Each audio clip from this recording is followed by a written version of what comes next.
Digital युद्ध क्षेत्र, energy grid, Olympic और नया साइबर युद्ध। नमस्कार, स्टाइलो न्यूज इंटेलिजेंस अपडेट में आपका स्वागत है। ये कार्यक्रम प्रोवेव एआई द्वारा प्रायोजित है, जो स्टाइलो न्यूज और Stylo Intel ops intelligence programme के डेवलपर हैं।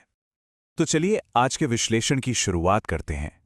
हमारा ध्यान रहेगा महत्वपूर्ण बुनियादी ढांचे पर हो रहे हमलों पर, खासतौर पर ऊर्जा क्षेत्र और वैश्विक आयोजनों को निशाना बनाने वाली हालिया घटनाओं पर। सबसे पहले बात करते हैं इटली की, जहां हाल ही में एक बड़ी घटना सामने आई। वहां की एजेंसियों ने एक बड़े साइबर हमले को सफलतापूर्वक नाकाम कर दिया है। आपको बता दें कि निशाना थे इटली का विदेश मंत्रालय और 2026 में होने वाले विंटर ओलंपिक्स से जुड़े स्थल। इस हमले का आरोप रूस से जुड़े एक समूह नो नेम 057 पर लगा है। खैर, इस घटना के बाद इटली ने तुरंत कार्रवाई करते हुए ओलंपिक स्थलों की सुरक्षा के लिए 6000 सुरक्षाकर्मी तैनात कर दिए हैं। देखिए, ओलंपिक जैसे जो हाई प्रोफाइल इवेंट्स होते हैं, वो हमलावरों के लिए एक बड़ा निशाना होते ही हैं, क्योंकि इनसे दुनिया भर का ध्यान खींचा जा सकता है। लेकिन एक और ऐसा क्षेत्र है जिसे निशाना बनाने का असर कहीं ज्यादा गंभीर और दूर तक हो सकता है, और वो है ऊर्जा क्षेत्र। और यहीं से एक अहम सवाल उठता है कि यूरोप की ऊर्जा आपूर्ति असल में कितनी असुरक्षित है। इसका एक बहुत ही गंभीर उदाहरण हमें दिसंबर 2025 के आखिर में पोलैंड में देखने को मिला। वहां एक विनाशकारी साइबर हमले में 30 से ज्यादा ऊर्जा सुविधाओं को निशाना बनाया गया। हमलावरों का मकसद सिर्फ कोई छोटी-मोटी रुकावट पैदा करना नहीं था, बल्कि सिस्टम को हमेशा के लिए तबाह करना था। सोचिए, अगर वे कामयाब हो जाते तो कड़ाके की सर्दी के बीच 5 लाख लोगों को ब्लैकआउट का सामना करना पड़ सकता था। अब इस घटना पर जो प्रतिक्रियाएं आईं, वो बिल्कुल बटी हुई हैं। एक तरफ पोलैंड के अधिकारियों ने हमलों का आरोप सीधे सीधे रूसी खुफिया सेवाओं, खासतौर पर एफएसबी और जीआरयू से जुड़े हैकर ग्रुप्स पर लगाया है। वहीं दूसरी तरफ रूसी सरकार ने इन सभी आरोपों से साफ इनकार किया है और कहा है कि इन हमलों में उनका कोई हाथ नहीं है। अब ये जो घटनाएं हैं, ये कोई अकेली घटनाएं नहीं हैं, बल्कि ये पूरे यूरोप में फैली कमजोरियों के एक बड़े पैटर्न का हिस्सा हैं। और ये सब मिलकर एक महाद्वीप व्यापी साइबर मोर्चे की तस्वीर पेश कर रहे हैं। देखिए, सिर्फ जनवरी 2026 में ही पूरे महाद्वीप में कई ऐसी घटनाएं हुईं। फ्रांस में सरकारी वेबसाइटों और खेल संघों को निशाना बनाया गया, और हैरानी की बात यह है कि कुछ मामलों में हैकर बहुत ही युवा थे। ऑस्ट्रिया में अधिकारियों को घर से काम करने वाले सेटअप की सुरक्षा को लेकर चेतावनी जारी करनी पड़ी। और तो और, रूस के अंदर भी एक रिपोर्ट ने खुलासा किया कि वहां के 90% से ज्यादा कॉर्पोरेट नेटवर्क पर बाहरी कब्जे का खतरा मंडरा रहा था। तो इन बढ़ते खतरों को देखते हुए ये तो जाहिर है कि देश चुप नहीं बैठेंगे।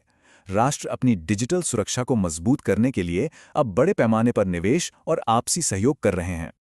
अब देशों की जो रक्षा रणनीतियां हैं, उनमें एक बहुत बड़ा बदलाव देखने को मिल रहा है। वो सिर्फ बचाव तक सीमित नहीं है। मिसाल के तौर पर जर्मनी और इजराइल ने ब्लू होराइजन नाम से अपना पहला जॉइंट साइबर डिफेंस अभ्यास किया। इतना ही नहीं, जर्मनी की आंतरिक मंत्री ने एक नई, ज्यादा आक्रामक रणनीति का भी संकेत दिया है, जिसे रिटर्न स्ट्राइक कहा जा रहा है, यानी हमलावरों पर जवाबी साइबर हमला करने की तैयारी। और ये बदलाव सिर्फ बातों या रणनीतियों तक ही सीमित नहीं है। इसके पीछे बहुत बड़ा वित्तीय निवेश भी हो रहा है। स्विट्जरलैंड और डेनमार्क जैसे देश अपनी साइबर सुरक्षा और रक्षा पर अरबों खर्च करने की योजना बना रहे हैं। ये निवेश सिर्फ राष्ट्रीय स्तर पर नहीं, बल्कि जर्मनी के किर्चबर्ग जैसे छोटे शहरों के स्थानीय सरकारी स्तर पर भी हो रहा है। ये दिखाता है कि इस खतरे को हर स्तर पर कितनी गंभीरता से लिया जा रहा है।